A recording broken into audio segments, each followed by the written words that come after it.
everyone, my name is Brystan. I'm the Youth Services Coordinator for Jackson County Library Services, and today I'm going to do a farm animal story time. This story time I'm using our Storytime at Home bag. So if you would like to replicate this story time at home, do your own farm animal story time, or check out some of the other story times that you can do at home, just search for Storytime at Home on our website at jcls.org in the catalog. And I'll talk more about these at the end of the story time. So first, we're going to get ready. We got to get ready for story time before we can start reading. So we're going to start with a song, and I'm sure you'll recognize this song, so please sing along with me. If you're ready for a story, clap your hands. If you're ready for a story, clap your hands. If you're ready for a story, if you're ready for a story, if you're ready for a story, clap your hands. And now your hands are clapped together. Go ahead and place those in your lap, and we'll listen to our story today. Our story is Chicks and Salsa. Lots of fun farm animals in the story. It is by Aaron Reynolds. It's illustrated by Paulette Bogan. Have you ever seen a farm animal eat chips and salsa? I don't know if I have. There were grumblings in the hen house of Nuthatcher Farm. The chickens were tired of chicken feed. The rooster took upon himself to solve this problem. What a clever rooster. Mrs. Nuthatcher, the farmer's wife, had started watching cooking shows in the afternoons. The rooster was perched on a fence post outside the farmhouse window when he discovered the solution to his problem. Salsa. Led by the rooster, the chickens crept into the garden where they took tomatoes and uprooted onions. That night, the chickens ate chips and salsa, though nobody was quite certain where the chickens got the chips. The tasty tang of tomatoes and onions hung over the barnyard, and the rooster said, "Ole." Very soon, there were mumblings at the duck pond of Nuthatcher Farm. Inspired by the chickens, the ducks decided they were tired of fish. With the rooster's encouragement, there's that rooster again, the ducks dipped into the garden where they selected cilantro and gathered garlic. Cilantro is a green herb. That night, the ducks ate guacamole, though nobody was quite certain where the ducks got the avocados. The spicy scent of garlic and cilantro hung over the barnyard, and the ducks said, can you guess? They said, "Ole." The next morning, there were rumblings in the pig pen of Nuthatcher Farm. Overwhelmed by the enticing aromas, the pigs decided they were tired of slop. I would be tired of slop too.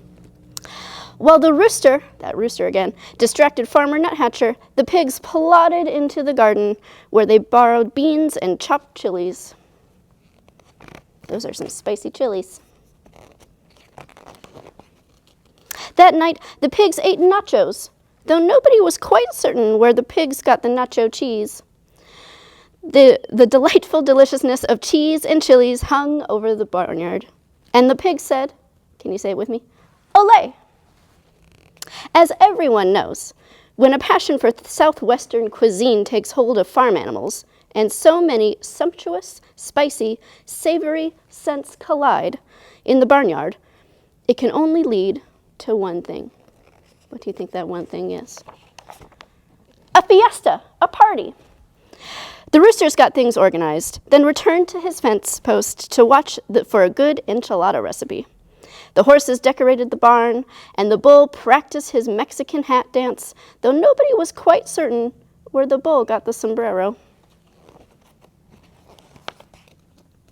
And the chickens, ducks, and pigs snuck into the garden, but all of their spicy southwestern supplies were gone. The scallions had been stolen, the peppers had been pilfered, and the limes have been lifted.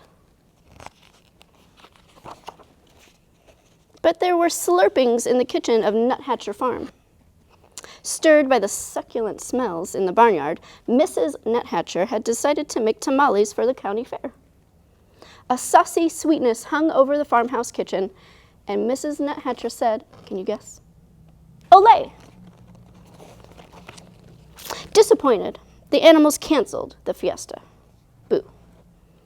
The evening, The chickens ate their chicken feed, and the ducks ate their fish, and the pigs ate their slop. But while the nuthatchers were at the fair, the rooster, that rooster, crept into the kitchen and borrowed a French cookbook. The next morning, the rooster ate crepes with white grapes in champagne sauce. Very fancy. Though nobody was quite certain where the rooster learned to read. And a satisfied smile stretched over the rooster's beak, and the rooster said, not ole this time. He said, ooh la la. The end. If you would like to do this book at home for a story time or read it on your own, it is in our Storytime at Home bag, the farm animals theme, so be sure to check that out. We have a rhyme and then one more song before we end today. This rhyme is found also in the Storytime bag, which has rhymes and songs, has a craft idea that you can do at home, and lots of at-home activities, all in that bag. The rhyme that we're doing today is called 10 Galloping Horses. Can you show me your 10 galloping horses?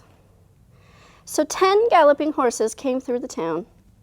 5 were white, and 5 were brown. They galloped up, and they galloped down, and 10 galloping horses came through the town. What other things can we make our 10 galloping horses do? We can make our 10 galloping horses 5 that are white, 5 that are brown. They can gallop fast. Can you make your horses gallop fast? Or they can gallop slow. What other opposites can you make your galloping horses do? I'd like to know.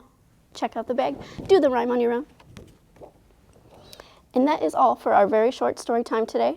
Again, if you would like to replicate story time at home, you can check out the farm animal bag from our catalog, from our collection, or you can check out one of the many other themes that we have.